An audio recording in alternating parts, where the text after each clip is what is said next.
Hello and welcome to the Dragon Crew. I am Justin and this is Jacob, and today we're going to give you some tips on how to handle a problem player. There's no particular right way to deal with a problem player. They come in all shapes of forms, and how to deal with them comes in all shapes and forms.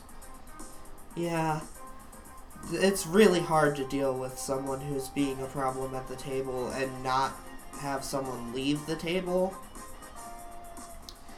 And there is bigger problems that the problem players will be doing.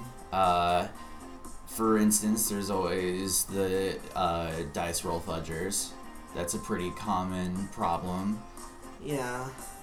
As well as the murder hobo and players like that are kind of making the game their character story and not a D&D story. Yeah, those players are generally the easier ones to handle because they're obviously being a problem player and it's not something subtle.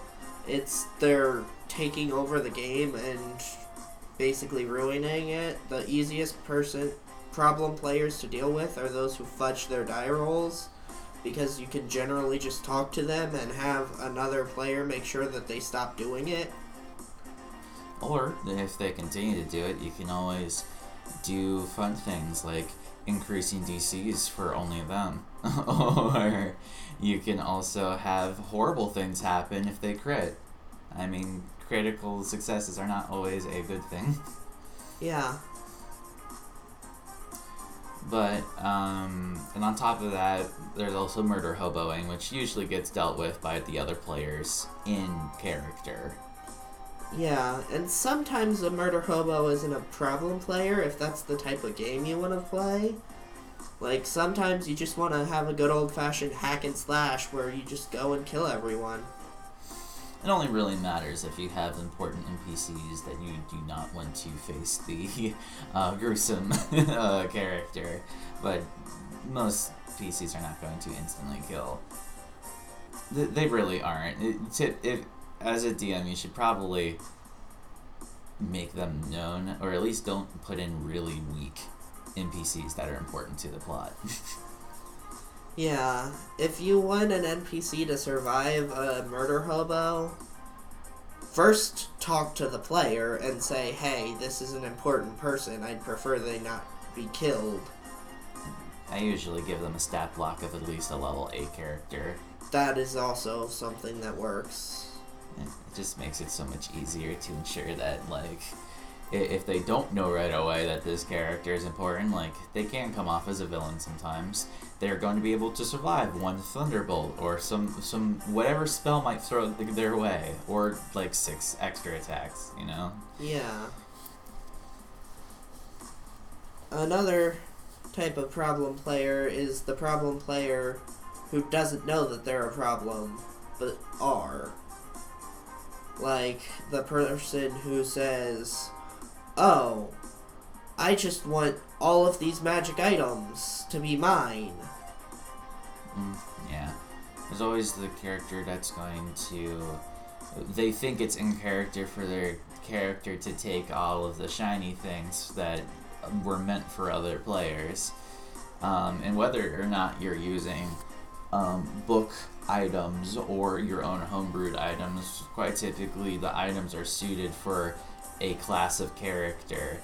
So let's say you got the rogue coming in and stealing your band of resistance made for the mage so they can survive a few of the things coming up. Well, now you have a dead mage and a useless rogue.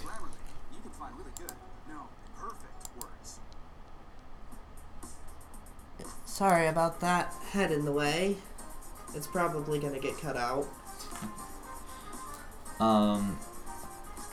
So it typically it'll be dealt with the fact that the items will be useless and characters will notice that, but there will be a time period where they will be sneaking things away and it'll be annoying. Another type of problem player, and this one is really hard to deal with, is the person who will attack or steal from their party, like directly.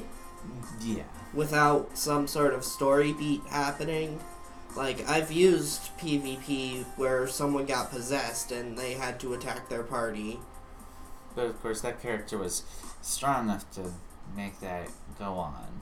But he was a pretty equal strength to the party, which is scary. Yeah.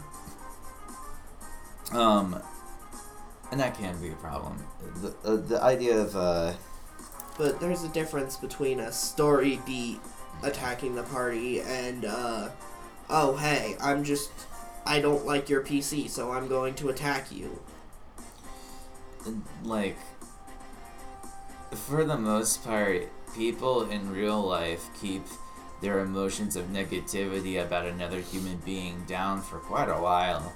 Even people who are like, who have negative emotions towards another person and actually act upon them and argue with them, don't typically go straight to a fight. At least there's not many times where both people are going to go into a fight. Sometimes it's one-sided, in which case the party will probably be on the person who didn't attack side. Yeah. So, like, if your whole thing is my character doesn't like you, so he attacks you, that means you're playing a sociopath. In which case, that's probably not a character you should be playing. Yeah. And the way to handle this type of player is, like most problem players, take them aside and talk to them, give them a warning. But if that warning doesn't work, you're gonna have to kick them out of the table. They're not the type of person you want to play with if they ignore your warning and still attack other PCs. Unless you like that kind of game, in which case, comment below. It's all about the game you like, I suppose. I wouldn't personally want that. Whenever I have a party going in, I don't mind the alignments going into that, but I want them to still function as a party. Another problem player is the player who's like, well, I am playing this character, and this character has no reason to be with this party. In which case, you should be in a party and you should make a new character. Yeah. It's if your character needs more reason to be in the party other than magical adventure and money and power and whatever other things like the average PC would ever want, like if they need a real big push, then you might just want to change characters or just change who this character is. Yeah. We had a character one time in one of the earlier campaigns that I played in who needed a real big push from the other players to actually join them. So we lied to him entirely about everything that we were giving him.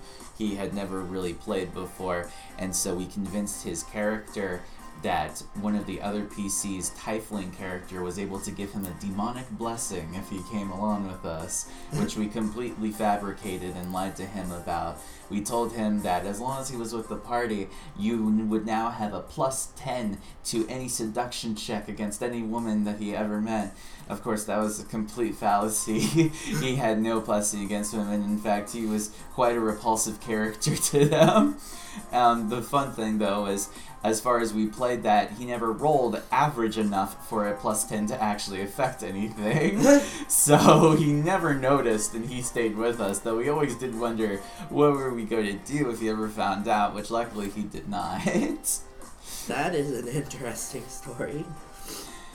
He only really seduced, he got one seduction that succeeded, and he caught something from it because the DM had those rules, and the other 2 times that he tried went to complete failure.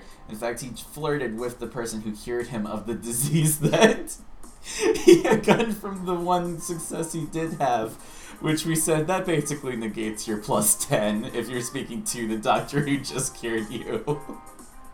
You know what? That's another type of problem player. The problem player who's like, I want to seduce everything. They don't come up as often as you think. That's very much a just starting D&D type player. Yeah. And normally if you talk to them about it and say, hey, this isn't exactly how we play the game, they'll stop. Because, again, it's a new player, Yeah. usually. And if they want to have their character have a romance, that's cool, but them just jumping from place to place, eventually a DM has to homebrew some problems to come across for them doing such a thing. I remember in your first game, every time we would roll swoon. Oh, Swoon was funny. I just thought to myself, like, you won't necessarily be seduced by them, but just saying something will make your heart flutter, so let's make a swoon roll. It was a base roll. Let's see how hard you swoon from your words. Aaron was getting a swoon out of Rebecca, like, every time. Yeah. I did ship that pretty well until Aaron stopped playing, which was cool, but then I was like, what to do with these two characters? They got married. That's their character arc now. They're done. Yeah. Oh, actually, that is another type of problem player. Well, it's not a problem player. It's just if there is a player who themselves are just not as interested in the game. Yeah. Sometimes it's nice to run a campaign that's a little not drier, not simpler, just an easier ride. Yeah. For some players, because some aren't into as much high fantasy and playing as often. Of course, I know for a fact she was in more than one campaign all at once, and she'd never played before, and suddenly she had like 3 or 4 campaigns to be in, and like I can understand why she immediately got overwhelmed. But Yeah. Sometimes it's just nice for a player who's not exactly who wants to be included, but is not crazy about it, to just run an easier, smoother ride of a campaign for everyone. Yeah. Or to have them be a PC who can just show up when they want to show up. True. I left that open up for her. She never really wanted to take it, but the character's there if they ever wanted to. And that'll do it for this video. Thank you for watching.